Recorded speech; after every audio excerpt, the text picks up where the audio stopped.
Welcome to the Carey Nieuwhof Leadership Podcast on YouTube. My name is Carey Nieuwhof, and my goal is to help you lead like never before.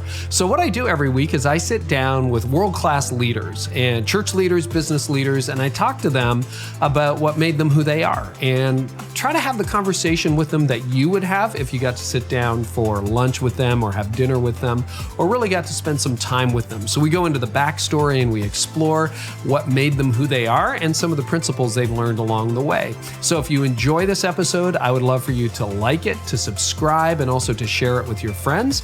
And in the meantime, here's today's episode. Annie, welcome back. It's so good to have you. Carey, I love getting to chat with you. This is like such a dream. Last time you were under a blanket, in quarantine. Yep. Basically no light in the room, almost kind of thing. That was a fun, memorable interview. It was the early days. The early days of COVID. Yeah, that's right. And here you are, New York Times bestselling author now. Congrats. We're going to talk about that in a studio with like a real microphone and the whole deal. And as it should be. You know, you're a preacher at Crosspoint Church. You are running a rapidly growing company. You just hit the New York Times bestseller list. You've come through a year, in your case, a year and a half of no travel, like ish, right? Yeah. What have you learned about leadership and yourself over the last year? Man, that's a really great question. Here's what I've learned about leadership over the last year is that we have to lead ourselves first. You really have to lead yourself first. And if you can't be healthy leading yourself, you probably don't need to lead all the way where you're leading. I mean, that's what I've had moments where I've gone, hey, I need someone else to step in and lead this meeting. Or I need someone else to step in and lead this conversation. Or I need someone to lead today because I'm not coming in today because I'm not leading myself well. So I'm going to do some other things. So it's been a real lesson. I've seen this with my pastor friends. I've seen this with other friends of mine who run companies that everyone has had to relearn how to lead. And you've got to give yourself permission that you don't know how to do this. None of us have known how to do this last year. And leading yourself well is the first thing, I think. Yeah, no, that's good. But that's counterintuitive, right? I remember there was a moment with Danielle Strickland, who I know you know, and she's been on this show a few times, but because she leads a lot of companies. I remember asking Danielle, I'm like, how do you keep it all in the air? And she's like, easy, just leave. And I'm like, what? She goes, if people leave, they figure it out. If you leave as a leader, they figure it out. And it just, what you said reminded me of that. It's like, what do you mean you're not coming in today? You're the boss, right? And we're going to talk about like, you now have multiple podcasts and a podcast network and probably 17 things I don't know about. So you've found that to be like, yeah, I'll just, like, what has that brought you? Yeah, without a team, I mean, literally, we let's talk about New York Times for a second. I mean, this book would not have hit that list without my team. I mean, I am the constant. I've written all the books. None of them have hit the list, right? Like, even when people introduce me as New York Times bestselling author, I'm like, I mean, that's mostly true. What's really true is That Sounds Fun is a New York Times bestselling book. Because it took a publishing team. It took my team here. I mean, we have 9 people now, counting me, not counting me. There's 9 of us counting me. And I couldn't do it without a team. I couldn't do what I'm trying to accomplish without a team. A lot of people can do things without teams. But so that's been one of my biggest takeaways is the power of team. And I'm built like this, Carey, but what I'm learning about myself is I love to build things and hand them to someone else to grow them. And I will build this and hand this to you to grow it. Or I'll build it to a degree and then I'll go, that's as far as it's going to go. Then we don't do it anymore. Right. And so I have gotten to build a couple of things this year and hand them to other people within our company and go like, I promise you, I think I've said this to you before, but one of the rules in our company is if I say no today, that no is still true the day the event happens or day the thing launches. Or if I say, I don't care about what color that is, I'm not allowed to care the day it comes out either, you know? Yeah. Because that's what leaders do, right? We're like, I don't really care. I don't care. We get into the room and we're like, who painted it that color? Like, that needs to change right now. Yes. So you feel those everyone impulses. Will say to me, this is your time to care. Do you care? And I go, yes, I really care about this, and this. Or I go, I don't care. You do it. Whatever happens here, I don't care today. So I'm not going to care in June when everybody else sees it. So we have a lot of content creators listening to this show right now. And you raise a really important point, Annie. You've written a lot of books, and it wasn't like, oh, they were all bad, but this was a good book. I know this is probably your favorite book, right? It's you put your heart and soul into it. Right, That's how every author is. But you probably you thought, well, maybe we have a shot 2 books ago, and maybe we have a shot with the last book. What was different this time? Or do you know what was different this time? I don't know, and I know. So both are true. I don't know. God's sovereign. He puts books in hands. I have no idea how we move that many books in a week, or pre-sale plus week 1. What I do know is that I have been having this conversation about That Sounds Fun, the book, the same conversation that exists in the book. I've been having that for 7 years on a podcast. And so I had an audience that was very ripe for the next level of this conversation. Also, and I think you know this, but inside the book, I had my podcast listeners contribute to what was in the book. And they could tell me, they could answer the question, what sounds fun to me, with 5 words and their first name.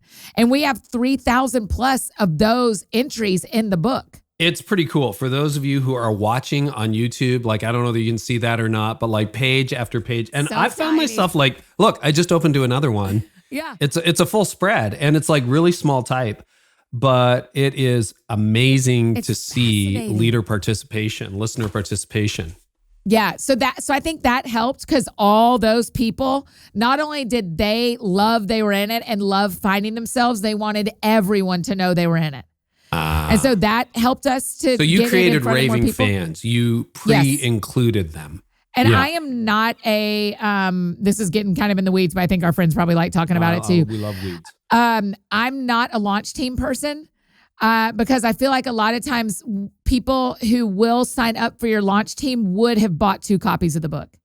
But because they're your superest super fans. Right. And so when you build a launch team and you go, if you will just write a review, and if you will just tell your people about it, and if you'll be in this Facebook group, I'll give it to you for free. You've lost some of your super fans actually investing in the work. I had 2,000 people in my last launch group. I'm like, yeah, that was 2,000 sales that probably went out the window when you look at it. Right. Yeah. And so it's just interesting to go, if instead of doing a launch group, so we almost had the exact same number of people, you on your launch team, me in the book. Wow. Right. And so I had we considered them a launch team, and we sent them emails before anybody else got it. We sent them the first 2 chapters before anybody else got the book. We gave them access to the pre-order gift before anybody else, because there was a limited number. We treated them like a launch team. I just didn't call them a launch team, because I think Carey, I am one of them, raving fans. You have people who want to invest in your work and want to be up close to you as you're doing your work. Can we not get a free copy of the book, but get something else instead? Oh, that's a really great idea. Okay, I'm taking notes, and I'm going to play this for my whole team. This is really good. Anything, because you just changed strategy. We're literally, my book comes out in September. Yeah. We're literally I have a marketing meeting next week. What are we going to do? We're talking about launch team versus no launch team. And so we're trying to figure that out. But the principle is brilliant. You give people ownership in it, and they're included in it, which we've talked about before. I think you're genius at that. You are just everybody's friend, and you're so good at that. Okay, so anything else that was different or the same or mysterious?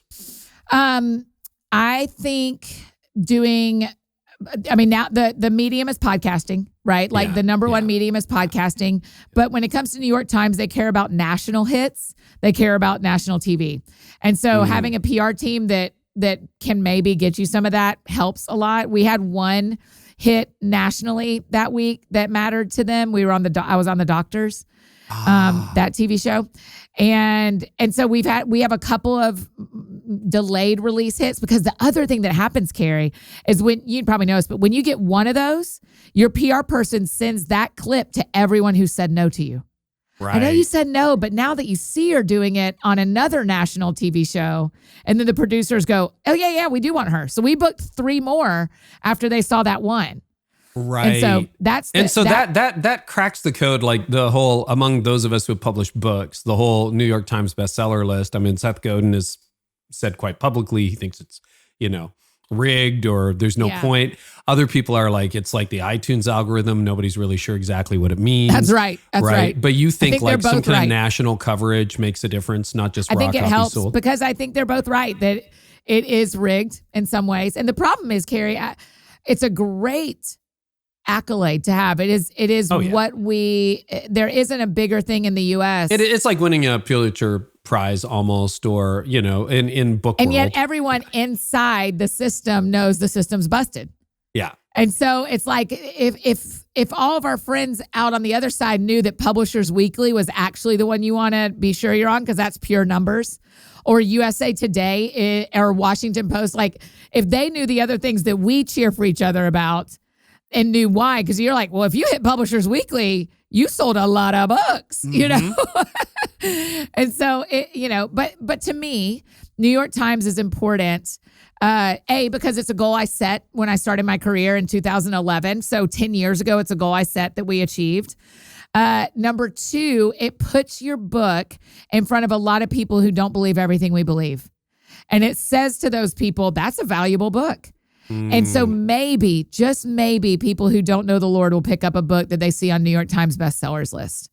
And that matters to me. That's my prayer. That's been my prayer behind my last book. Then, we talked about airport placement. We talk about unusual places for books like the kind of books you write or I might write to end up so that they fall in unsuspecting hands and they're genuinely helpful to people. Mm-hmm. That's right.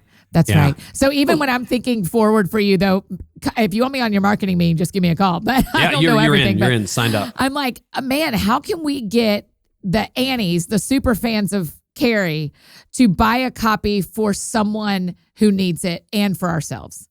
Right. How do we start a gifting cycle with this book? Did you do that on this launch? No, not on this one. We didn't. I haven't asked anybody to share it like that yet. That has not been our goal. My goal was I want it to get in your hands. When people, you know this question a lot, but people will say, what's your one hope for this book when it comes out? And I've said to people, because I write so much about hobbies in the book and about the power of doing something that doesn't make you money and creating something you don't sell, I'm like, I want hobby stores to run out and kitchen utensil stores to run out and all these places, sporting event stores, sporting goods stores to run out. That's my hope. That's the impact I want to have on culture. And so that hasn't been a strategy we've used yet, is getting it and gifting it. I did that with Remember God, the book before this one. But with this one, it was more like, you guys go read it, do what it says. And then they hopefully naturally share it. Let's talk about the genre of the book. So it's called That Sounds Fun, which is exactly the name of your podcast as well. Yeah. And, it's the joy of being an amateur, power of falling in love, and why you need a hobby. It's a genius book. My assistant actually read it. I didn't ask her to. Sarah, who's worked with me for years. Yeah. She said, tell Annie it's amazing. And tell her I feel like her friend. I said, I think that will make her really happy. It does. Thank you. But I'm reading through it and I'm like, what genre is this? Like, it's kind of your journal. It's kind of little snippets. It's like a diary, but it's also like fiction, except it's not fiction. It's nonfiction. It's your life. There's insights. There's whimsical moments, profound moments. And I'm like, I don't even know what this is, but it's hard to put down. Like it really is. It's a beautiful book. So tell us about the genre. So a little bit of that is intentional. Is I like when people say, man, I picked up that book because I like the cover. I had no idea it was going to go there. I like doing that. I like people having an experience they don't expect from my books, because my biggest goal is, and we say this a lot around here, if people fall in love with the people of God, they will fall in love with God. I really believe that. And so can I write a book that makes the reader feel like we're friends? Yeah. Because if they will be friends with me through a book and then they'll listen to a podcast, and in our mission statement here at the office, we say I'm a bridge. I'm a bridge. I'm not the starting point or the stopping point. And so I'm not going to get wildly famous out of this, but I would love if all my listeners came to you and you did. Or I love when all my listeners hear about a book or hear about an album and then they become super fans of that person. I love being a bridge. And so That Sounds Fun. The book is a bridge book where it will either bridge you to a hobby or bridge you to Jesus. And we mentioned a couple of different particular people in the book. So maybe we bridge you to them and their work. But my hope is that as I'm telling you my story, honestly, I mean, we talk about Onsite, the counseling center here in Nashville. I want to bridge people to want to go to Onsite. And so I want to tell a story that bridges them. I talk about the Ryman Auditorium in Nashville. I want to be the bridge that has people buy tickets to the Ryman. And so I try to write books that tell a fullness of the public story as best I can for the last window of time that book is about, that bridges people to better things. And you know what's interesting? Because so much stuff now is formulaic, and you have a lot of young leaders listening right now, and they're like, I'm going to take this template, I'm going to use that, and then maybe I'm going to make it big, right? Like fame is actually a goal now. If you look at younger generations, well, really probably all generations. Did you follow a template, or you just kind of made this up? Like it felt unique to me. It really did. Thank you. I did not follow some of the templates that we know of. The systems where you can pay to get a course that tells you how to put this on this page and make sure you have this on the cover and all that. Yeah. I did not follow one of those with That Sounds Fun. But part of having a traditional book deal is a lot of your editors or a lot of your marketing team does know a lot of that stuff. So they'll go, hey, can we do this? Can we do that? Doesn't change my work, but they add their expertise to it. So for me, when I was writing That Sounds Fun, I knew the felt need, which I don't think that's a template as much as going like, if your book doesn't help people, stop writing. Like, what are you doing? Even if it's a novel, if it doesn't do something to help people be a little bit healthier when they're done, whether it's healthier in their imagination or healthier in their heart or healthier because of the decisions they're going to make, then like, you're writing your journal. Stop doing that to us. We're not here to read a whole book and not want to be any different because of it. That was unique, you know. Right? Go ahead. No, I felt like I was reading your journal, but it was helping me, which was good. Yeah, thank you. Yeah, I am thankful for that, but that's kind of always been my calling. I feel, and I don't use that word lightly, Carey. So for our leader friends listening who are wanting to write a book or wanting to get on bigger platforms or wanting to start a podcast and have a thing to say, like, don't look at me and Carey as I want to get in line behind them. Look at Carey and I and go, okay, they figured out their lanes. What's my lane? And because then the fun thing is that they know is you and I are never competing. We're always cheering for each other because and because I'm not trying to run in your lane. I'm running in my lane. And even the leadership lane, quote, isn't a skinny lane, and it isn't one lane. You and Tyler Reagan are doing very different things, but helping leaders immensely. Tyler is such, I'm sure, have you already had him on about the new book? Not quite yet, no. Yeah. I mean, that new book about how do you take over something that someone else started and succeed with it, like that is a lane that people need help in. Yes. And so for me, my lane is, what does it look like to be a friend of God's? And what does it look like to be a good friend to other people? Like, what does that word friend mean? And can fun actually matter? I think that was my insecurity going into this one and going into a lot of my life, honestly, Carey, has been, why do I still want to have fun and everybody else, quote, grew up? Like, am I Peter Pan? Or am I just an Enneagram 7 who won't ever feel pain? And the reality is, once God started like really needling me about this, and this is, I write about this and That Sounds Fun. Once God started going like, what if I made you like this? What if the actual body of Christ needs an Annie? Because we need someone to remind us to have fun and to remind us to pick up some old hobbies like a sport or cooking in the kitchen or doing puzzles with our family. Like, what if someone needs to remind us that it's not all bad? And the world doesn't really celebrate that very much. That's why you don't have a genre for a book about fun. It's very, very true. And it really made me, you know, I'm reading it. We're still in semi-lockdown in Canada, but I'm reading it going, I'm missing some fun, you know? Yeah. And I want to get to that. While we're still on the meta, because I want to break down the message of the book. But you know I love talking about this stuff with you. Yeah. The meta really interests me. So this did spring out of a podcast, and you launched a second podcast that you personally do about a year ago. And then you launched a podcast network, That Sounds Fun podcast network, right? What are you learning about podcasting, podcast networks? Again, a lot of podcasters listening and a lot of people who want to start one. Podcasting is still the Wild West. It's still hard to know metrics that are success. and it's hard to know how to do this well. And the question I get the most, people have figured out what supplies to order and what resources they need. They just don't know how to get listeners. Yes. That's what everybody can't figure out. Picking the mic is not your biggest challenge. Right. So what we've learned, so let me back up and tell you a little bit why we started the network is after I've had two other people do advertising for me. I've had two other, one network and one an independent sell advertising for me. And what I was missing out on, and I wonder if you've experienced this, Carey, what I noticed the most is I felt really alone in this part of my job. I mean, I always have a guest like you, so there's always someone on the other side, but like there was nobody to talk shop with and no one to do this with and go like, hey, that person you just interviewed, I would love to talk to them.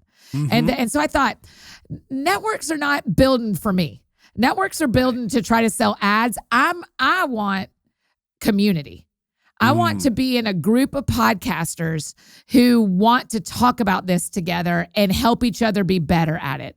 So on top of that, can we sell advertising for my shows and for any other shows? Because the fun thing, here's the cool thing. You're getting me all excited about this. It is really cool that I release 2 hours of content a week. That's great. 2.5 hours a week. Cool. What's really cool is now that we've got 10 shows on the network, we're doing like 26 hours or something insane like that. I mean, talk about darkness being overtaken by the light. I mean, that's what I'm here for. So there is something. So what has been fun about the network is we create, when we created the network with my business partner, Kelly Haywood, we created the network so that we can help other people do the work of sending out light and sending out good things. And so that's been incredibly fun. Finding listeners across every podcast is the hardest part. See, that is so interesting because we're looking at starting a podcast network. We have a nascent one right now called Thrivicity. And again, you're right. Historically, the model is it's ad sharing. And our challenge is we have more people who want to partner with us than we have space available. So we have, people to share, other platforms, et cetera, et cetera. And I don't want to be like 5 commercials a podcast. I think that's a mistake. So anyway, but I had a moment where I was talking to another guy who might have 4 podcasts into the network. And he just said, it would be really valuable to me because that's administrative. He said, exactly what you said, somebody to talk podcasting with. Yes. And I'm like, why don't we build it that way where we do a monthly or quarterly call and we're like, what are you learning? What are you learning? What are you learning? And we're all cheering for each other. And that is the network. I think you're right. That whole idea of network and community and even being able to talk shop is so helpful. So put a pin in that. We haven't done a call.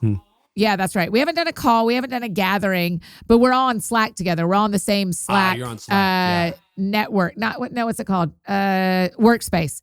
We're all on the same Slack workspace. I, as the owner of the network and all of our employees, we have access to everybody's channels. But another show comes on and they have their channel. They have a sponsorship channel, and then they're in the general channel. And the general channel is where all the hosts are.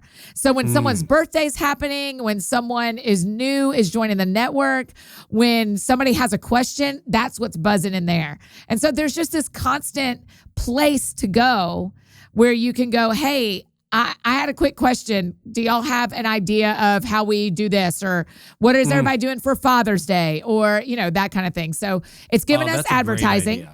But it has also given us community. And you can get one of those from any network, and I couldn't find the other anywhere else, so I just built it.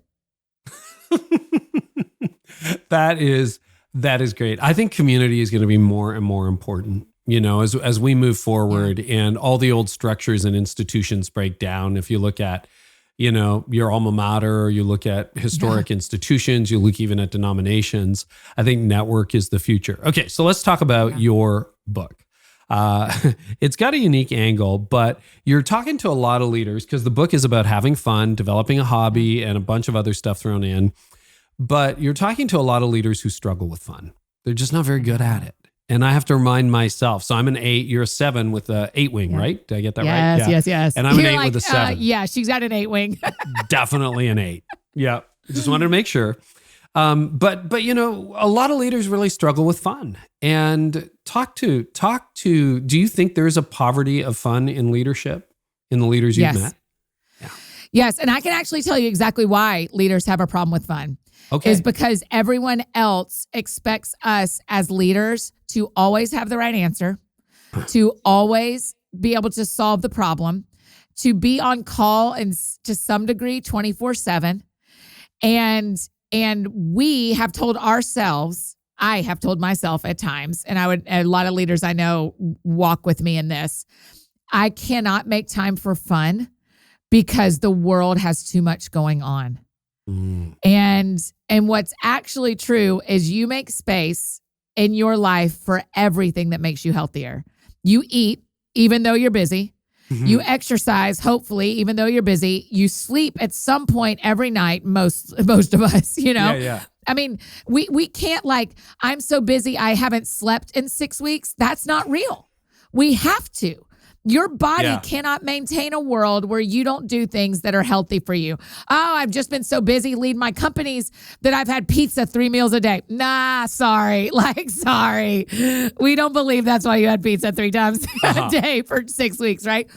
And so to me, the two that we lack in, I would say especially spiritual leaders, but company leaders that are non-faith-based as well, is we lack in rest and we lack in fun. Because though it goes in that order. When we get home from work, so I'm thinking about some dad who's 36, he's pastoring a church, he's got a staff, he's also at home, he's got a wife, and he's got 3 kids, all middle grades. They're like 4th, 5th, 6th grade. He gets home from a long day of leading in 1,000 ways, making incredibly hard choices, and getting 5 emails of people who are mad about something he said on Sunday. And he comes home and his son wants to play baseball outside. The problem is our pastor is exhausted. Yeah. And so he realizes I want to be this dad. So I'm going to go play, but this will not be fun for me because I'm actually tired. Yeah. And so our first problem we have to face is our tired problem, because it's really hard to have fun when you're exhausted. Totally. So if we can start working on our tired problem, so that when Pastor's son says, can we go play baseball? The pastor goes, I was going to take a nap, but actually tomorrow's my day off anyway. And I know I'm going to get to rest. And what if we turn the TV off an hour earlier than we normally do because I'm tired? And I'll go play baseball now and go to bed earlier, knowing that rest is going to help with my fun. And so I think that's a lot of the reason we do it. Men do it, women do it. Moms are incredibly busy, and making time for their own amount of fun and their own rest is really challenging. So it's a community. It's everything we're talking about, Carey. It's getting your community involved. It's getting your single friends like me involved and going hey, I would just like to go to Target by myself. Will you come sit with the kids for an hour? Yeah, of course I will. Don't hire a babysitter, for Pete's sake. Just have dinner and I'll be very happy. And so I think that's one of the problems that leaders have with finding fun. You and I were talking when we were getting set up about, your book just launched and it's a busy season. Any author knows that. But we're coming off a year of busy seasons now and probably heading into a weird future. I don't know what it's going to be, but it's not going to be the same. Yeah. So you said something really interesting about a date on the calendar. Can you talk about that principle? Because you and I have had similar seasons where we're running really hard. And I'd love to know more about that. Yeah, well, actually, you said the wise thing, and I just said you need to re-say that when we hit go because people need to hear. It's the beginning of March, and my book launched on February 2nd. So as we're recording, it's the beginning of March, and I am really tired. Yeah. I can tell that I'm not enjoying my life as much as I normally do because I want a break. And so we put it today when I told you when we came into work today, I put a date on the calendar in 2 weeks for my whole staff. And I said, everybody is taking this day off. So you've got 2 weeks I'm not telling you tomorrow. I'm telling you 2 weeks. You've got to go to sort everything out. So you have nothing to do that Friday. So you can be gone without guilt.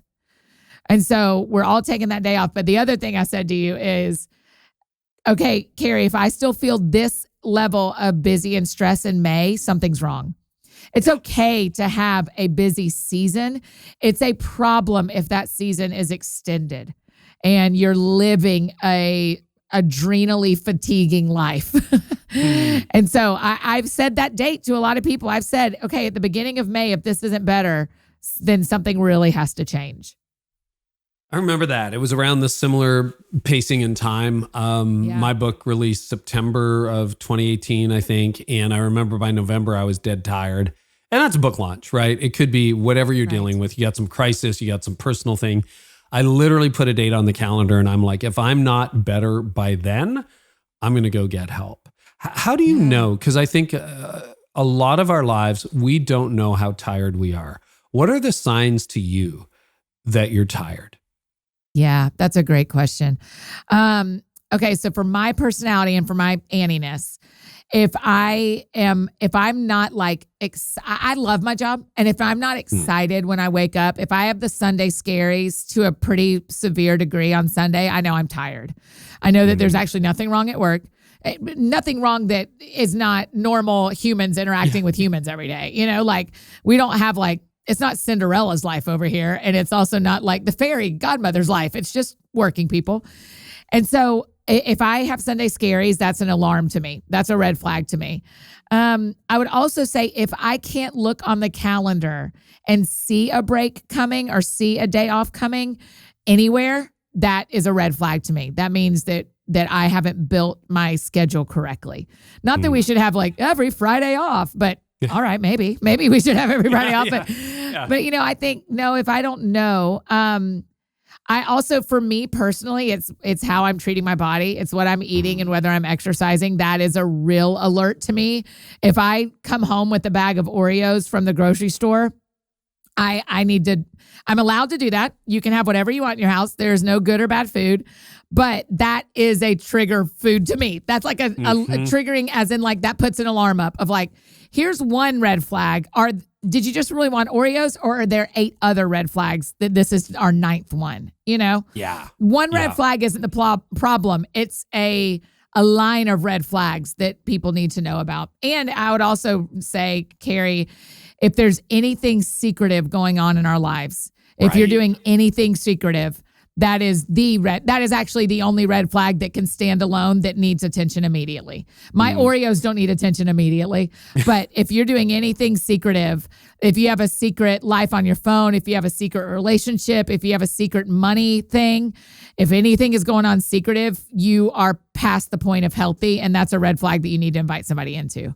It's good counsel. So I want you to be my counselor for a moment. I feel like my adult life is broken into 2 halves. That happened 15 years ago. I burned out. We've talked about that on previous episodes, on your show, et cetera. So I'm 15 years on the other side of it now. But after that, I was trying to figure out, how do I live in a way today that will help you thrive tomorrow, which is my next book is about. But I wrote a value. I wrote a value for my company a few years ago. It's a personal value. And I wrote down, literally, I've got it sitting over there on the mantle of the fireplace, have fun. And the question is, am I taking it all too seriously? Because my temptation is I'm just going to work. One day I'll be dead. I may wake up in heaven. You know, that'll be a good day, right? That's going to be my life unless I stop it. Is it weird to like actually write down a value, like have fun? And then I'm trying to make that part of my company. Yeah, no, I don't think it is at all. And I'm not trained at all to be your counselor, but I'm very capable to be your fun coach. So okay, be my let me fun tell coach. you why here's why I think it's really important for you to say, have fun, and to build it into your company. I want my employees to want to work here forever. I recognize I'm the only one who won't leave, but I want them to want to be here all the way to the end. And the only way you get people to want to stay somewhere is to offer them the fullness of life. And that means you grieve when they're grieving, you celebrate when they're celebrating, you work hard together, you rest together, you eat together. Like you live the fullness of life together. So for you to work in fun into your company value is actually going to make your employees and your team members want to stay longer. Not because you're taking them to Topgolf and not because you're buying them lunches, but because they recognize that if you will laugh with them, you will cry with them. And people need to know that their workplace, where they are 8 hours a day, the majority of their day and the majority of their week, they need to know that that's a place where the fullness of their life is allowed to be there, not just the robotic doing their tasks. So you inviting that into your company is actually saying like, I recognize I need help having fun. I bet we all do. So we're going to talk about it and we're going to come up. I mean, Carey, one of the things I would suggest to all of our friends listening with the teams that they lead or with their family or both is if you will sit down and say to each other, tell me what sounds fun to you. Start asking each other that. So Carey, I'm going to genuinely ask you, tell me what sounds fun to you. Oh, getting out on the boat this spring. I cannot wait. Yes. Oh, you said it just right. Let me tell you what you said. When we say, I can't wait, that is really healthy pursuit of fun. Oh, I'm excited about it. I'm looking forward to it. When we say, if I could only, that's escapism. And there's something sideways there, right? So if you said, Annie, if I could only get out on the boat, if it was only spring, that is an that is a moment where you're having an unhealthy moment about the life you have. But you said, I can't wait, which means I am very fine right here, but I cannot wait till it's spring and I can go out on my boat. That tells me your fun is a really healthy fun and it's not you running. Now, there are times where I say, for right now, I don't like the cold. I cannot wait for it to be warm. If only it was warm, I would be outside. If only, so it isn't That's a hard, really fast interesting rules, distinction. Yeah, because one is anticipation and the other is, I don't know what you would call it. It would just be like misery. You escapism. Want out. Yeah, you want out. Yeah. And that's a problem. Okay, if only it was Easter, if only it was the Monday after Easter, then we'd be past all this. If only it was June, if only, even if only it was the 4th week of tithing and we had enough, if only all the time, then you need to assess why you're trying to get out of the thing you're in right now.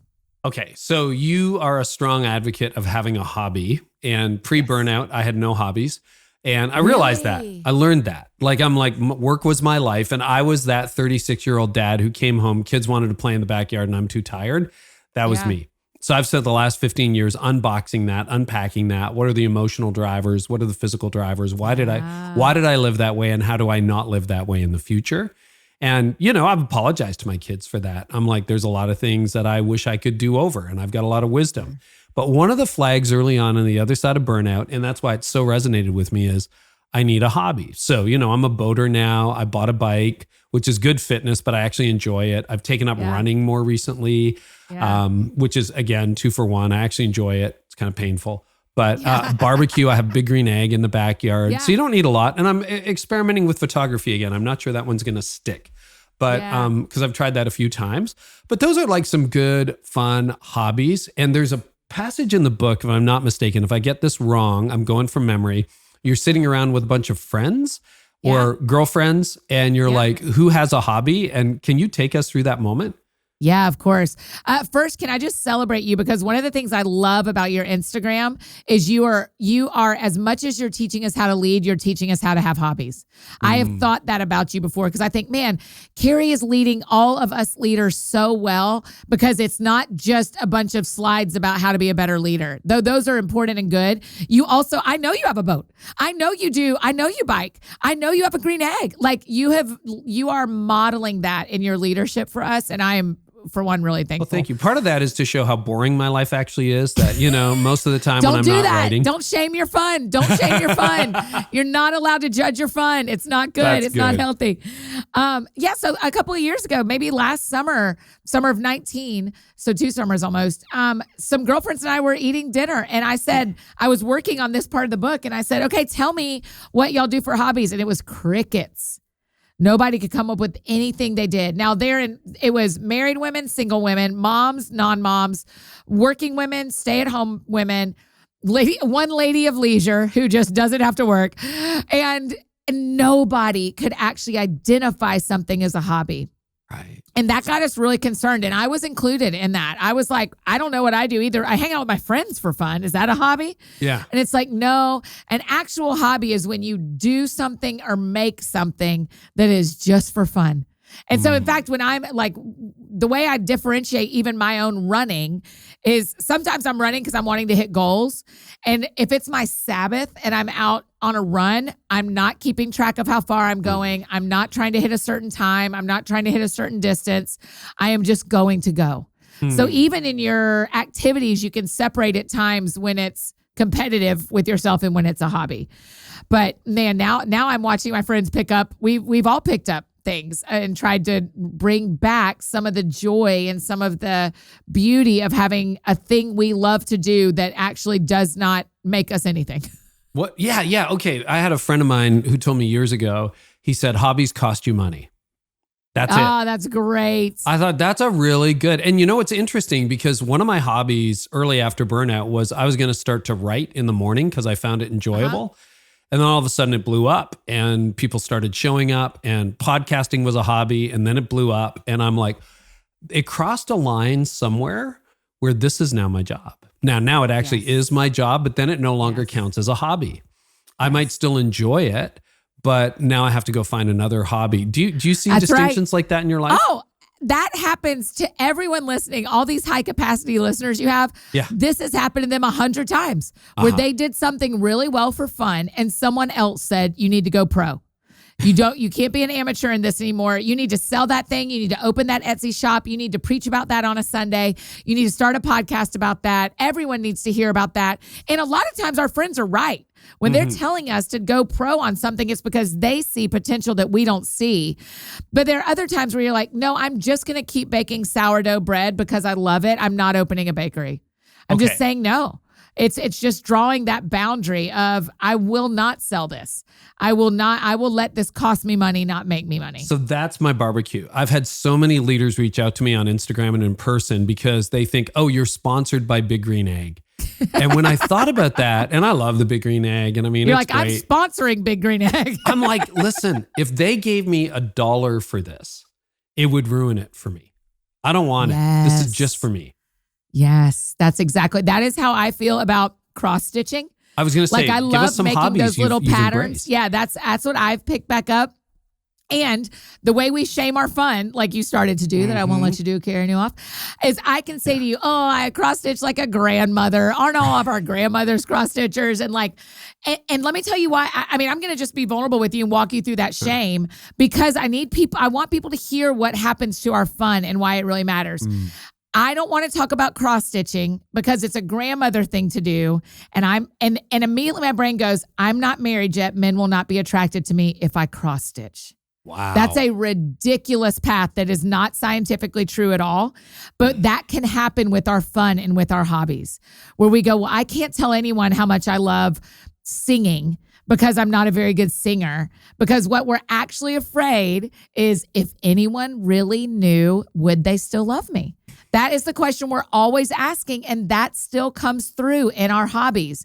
If anyone really knew that how much I like this, or if they knew how I spent my free time, or if my life is so boring compared to some other people's, it's like, no, we just love you for being you. Annie's allowed to cross stitch.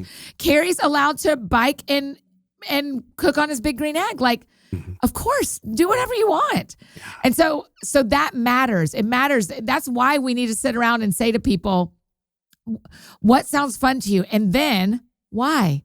And if you keep digging into their whys, if you sat around with your staff or with your family this week and you did this, tell me what sounds fun to you. And then you ask them why twice. Oh yeah. Almost always it's going to get down to when I was a kid. Well, when I was a kid, because that is what we all want to be loved and accepted like we felt on our best days as kids. Not everybody had a perfect childhood, but we want to feel as safe and loved as we did on our best days as a kid. And sometimes we felt that on a basketball court. And sometimes we felt that cross-stitching with our grandmother. And sometimes we felt that hiding in a bedroom with the door closed because we didn't hear the yelling and the fighting and we read books. And so you just go like, oh my gosh, when you tell me about your fun, you're telling me about your soul and how you got here. And so it matters so much to have that conversation and to listen to people. So then I picked up cross-stitching game because I miss my grandmother because my life feels really stressful. And it didn't when I sat and cross-stitched with my grandmother. And so it's stuff like that that's like, I'm playing soccer again because I'd quit playing soccer because I wasn't in high school anymore. And the narrative I then heard was, well, now you're too slow and now you won't. And now you won't. And now, and I had worked myself all the way down to where I didn't want to get outside and play anymore. And so it's just a whole different thing when you shame your fun and when you trust and listen to yourself talk about why your fun matters. There is so much truth there. You know, both my boys, they're in their 20s now, and they've taken up woodworking. So they're building furniture, and I bought them power tools for Christmas, that kind of thing. And I've had the privilege of working with some of them on some projects. And I just realized there's so much shame attached to me for my lack of mechanical skills.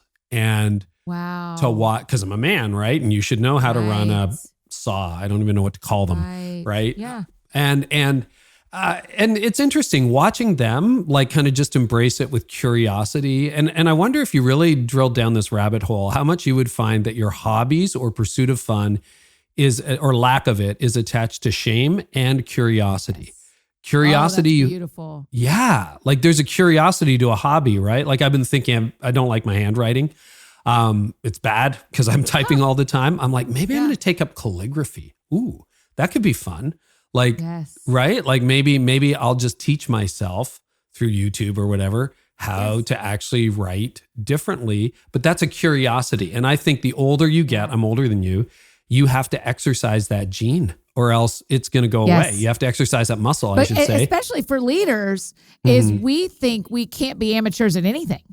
We think we need to be a professional at everything. And so people don't want to be curious because you're curious about what you don't know. And if you don't know it, are you sure you're a good leader? Right. And it doesn't work. And so with cross stitching, a simple example is I don't know how to do that pattern. How will I do this? I'm embarrassed. I don't even want to start. But if you won't do it on cross stitching, you probably won't do it when you're in the middle of a situation where you need to be a part of a racial reconciliation conversation where you go like, I don't trust myself to be curious. I don't trust myself to not know everything. In the little things, I won't trust myself in the big things. And so you're exactly right. You're what you just expressed about power tools it makes me want to, if we weren't in front of all these people and if we were sitting around a table eating from the green grill, the green egg and drinking wine, I'd be like, well, why are you afraid to use tools that are going to make something beautiful? Are there any other tools you're afraid to use to make something beautiful? Yeah. And then we would just 3 questions away from being emotional at that point. You're right. That's right. There's That's right. so much That's attached exactly to right. that. And I have thought about that quite a bit. And it's another story for another day when we are around the big green egg drinking wine. Okay. That's another story for another day. Okay. When you come on my show, when your book comes out, I will. I'm bringing this back up. 100%. I'm down for that.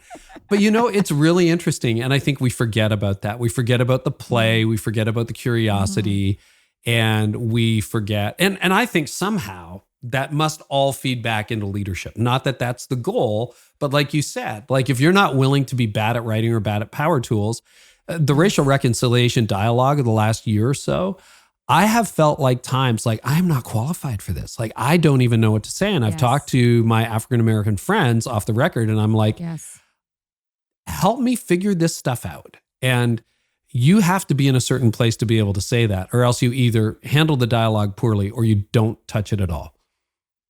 That's right. And I think because there's a fear of being canceled and a fear of everyone you lead coming up in arms if you do this wrong, it is a very scary thing. But there also is a way you get to lead and go, hey, I'm learning here. What are you learning? Can I tell you what I'm learning?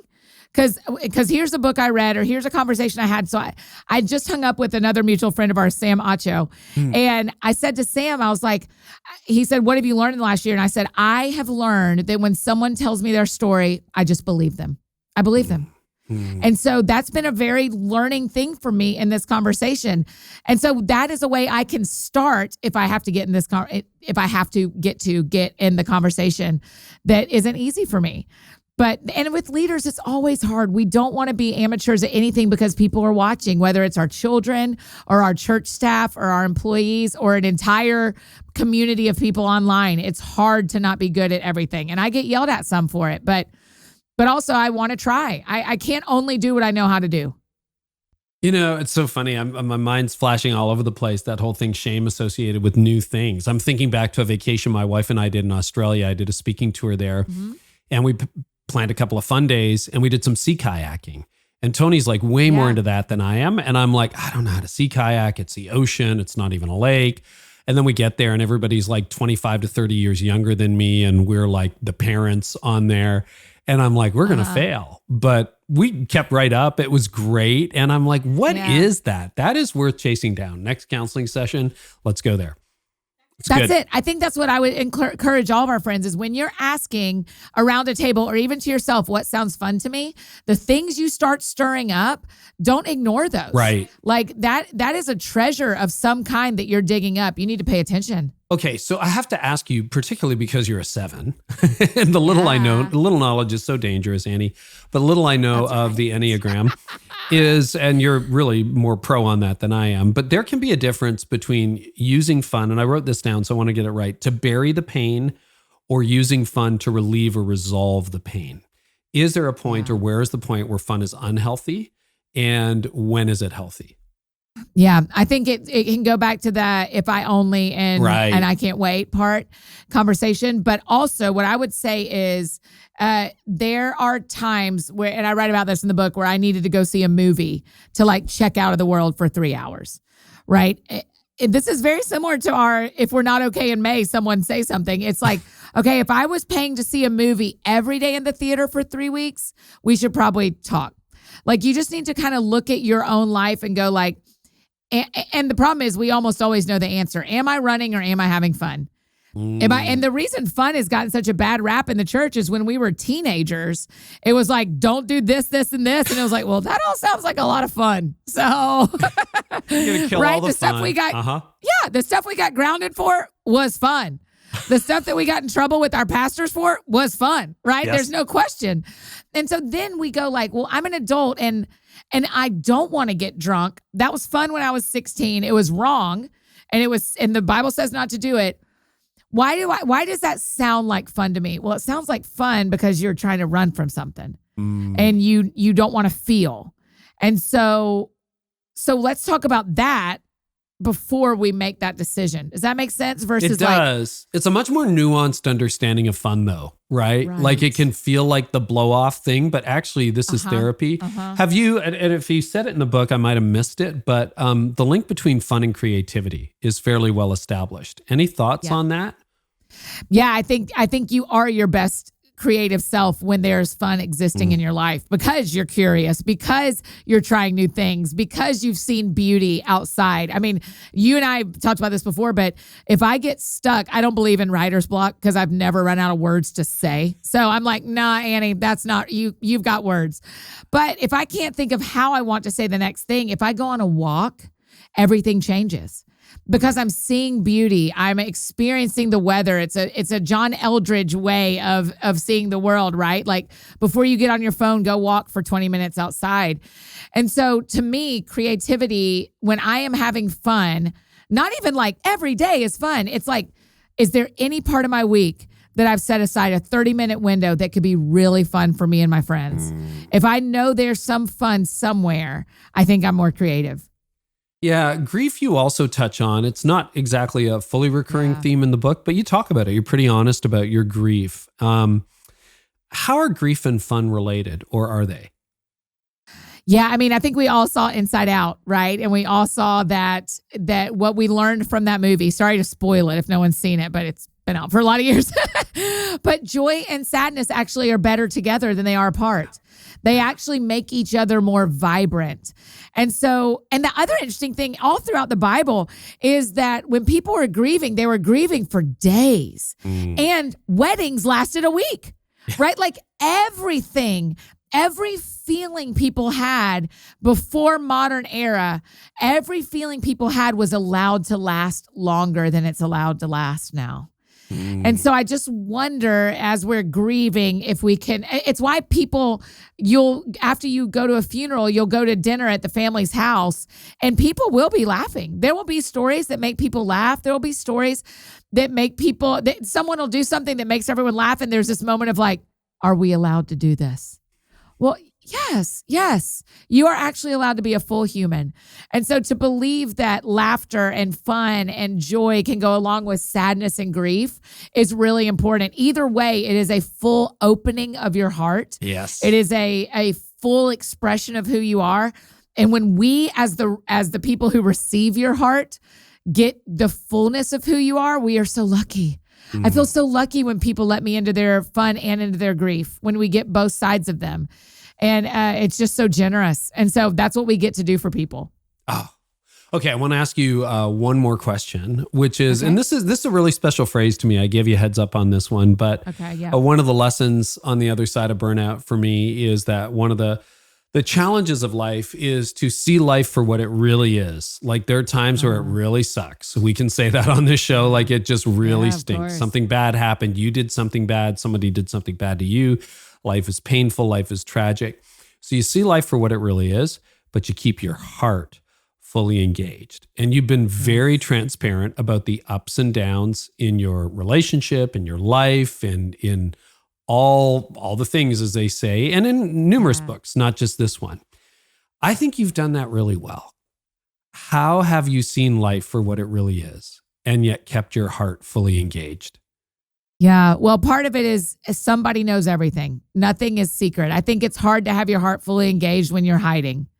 And so everybody doesn't know everything, but somebody knows every piece of me that I know. You know, that window where it's like what everyone knows that I don't know. And I hate all that. But as much as I know, I have shared with someone else. So I think that really matters.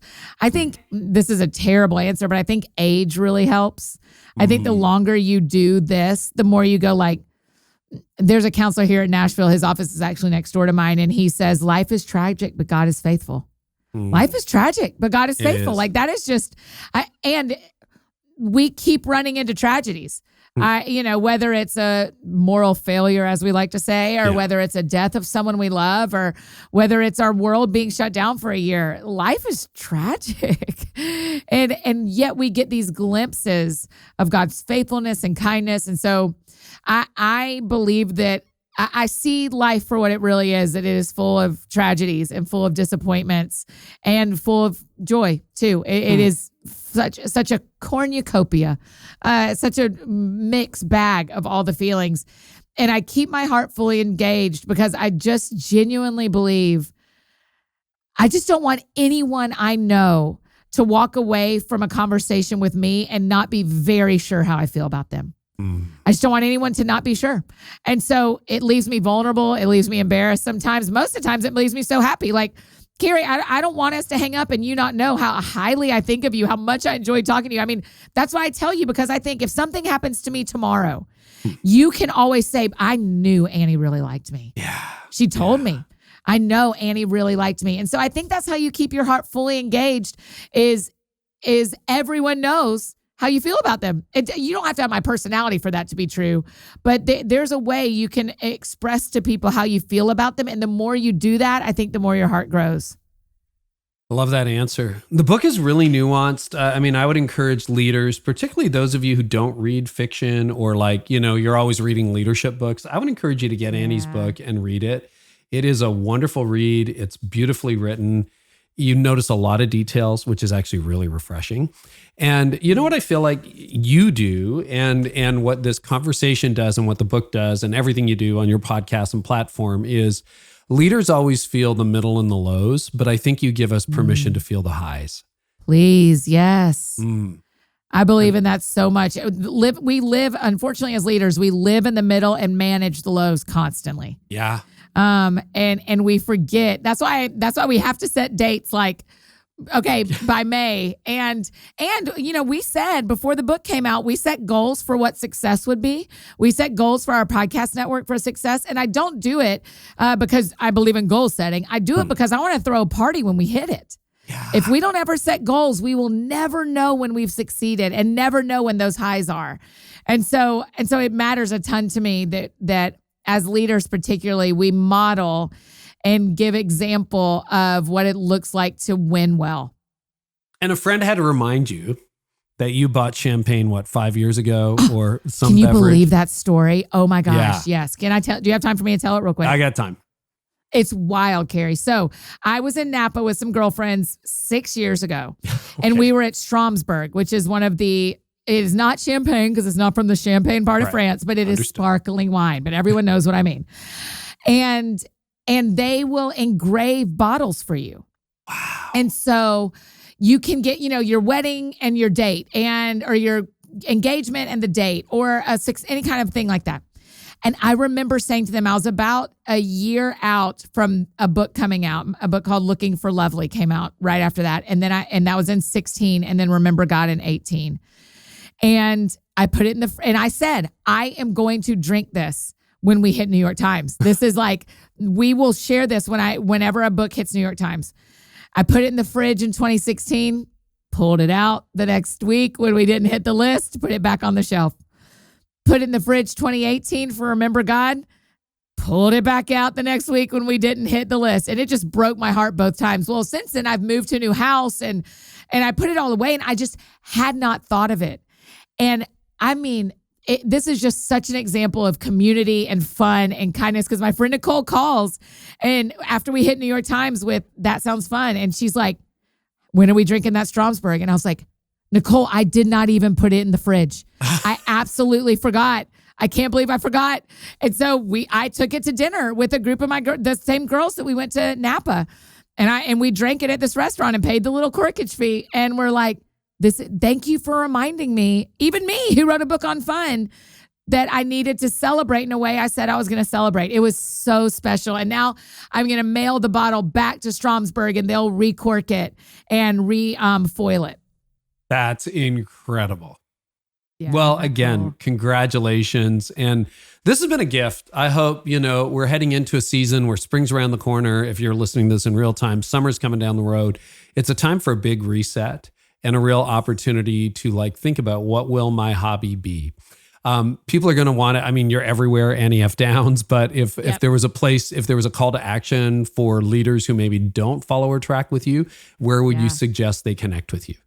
Yeah, Instagram is probably the place I think is the most fun for me. So Annie F. Downs there. That's probably where I am the most. But really, anywhere you want to find me except TikTok. I don't have time. Cannot make time for TikTok, Carey. I don't know. You need to get one of those TikTok preachers on here and tell us how to lead. You know what? I'm on TikTok and I'm on Clubhouse, but I just don't know what to do with them. So anyway. I can't. Clubhouse is interesting. We should talk about this some other time. I can't figure out how to make time for Clubhouse, because you have to be engaged and listening. I know. And I can't do that during the workday. I'm like, that's exactly where I am, Annie. And I mean, I looked the other day. I haven't done anything on it. I've got a lot of followers, and I'm like, I don't even know what to do with this. So we'll have to figure that out. Yeah, because I want to be like, oh, I'm sorry. Did y'all just want to listen to me have a conversation with another leader? I do that. It's called a podcast. Yeah, exactly. Literally. And I can do it when it suits me. Yeah. I know. Okay, so I'll tell you what. Here's a call to action on social. I'm Carey Nieuwhof. You're Annie F. Downs. Or in the show notes to this episode, if you, as listeners, I was thinking of doing this, can think of something that Annie can add value to on Clubhouse, or I can, let us know. Tell us how to run these things. You guys, you're certainly ahead of me and on that one. So we'll figure that out. So maybe we'll be on Clubhouse. And if y'all want to post about your hobbies, tag us too. Tag us about your hobbies you're working on. It is one of my favorite things, Carey. I love seeing people do their hobbies. You know what? And I think that is good. That would be a final thing. And you do this really well too, because your Instagram is a combination of professional and fun and your life, right? It's you. That's what I always say. Yeah. I actually run most of my Instagram as opposed to other platforms. And I just show up there. And I think your people, when they follow you, they love to see you. And that's what you lead with. Annie, this is a joy. Thank you so much. You've standing invitation. So you just come back whenever and we'll have some more fun. Thank you. Thanks so much for having me. And again, thanks for how you lead me. I'm a better leader because of you. Well, same. Thanks, Annie. Well, I hope today's episode was helpful to you. You can always get more by subscribing to my channel. I also have a lot more content over at careynieuwhof.com for leaders in business and leaders in churches. And you can get transcripts of this episode there and so much more, plus some other stuff I do for leaders. So head on over there to discover more at careynieuwhof.com. And in the meantime, I really hope our time together today has helped you lead like never before.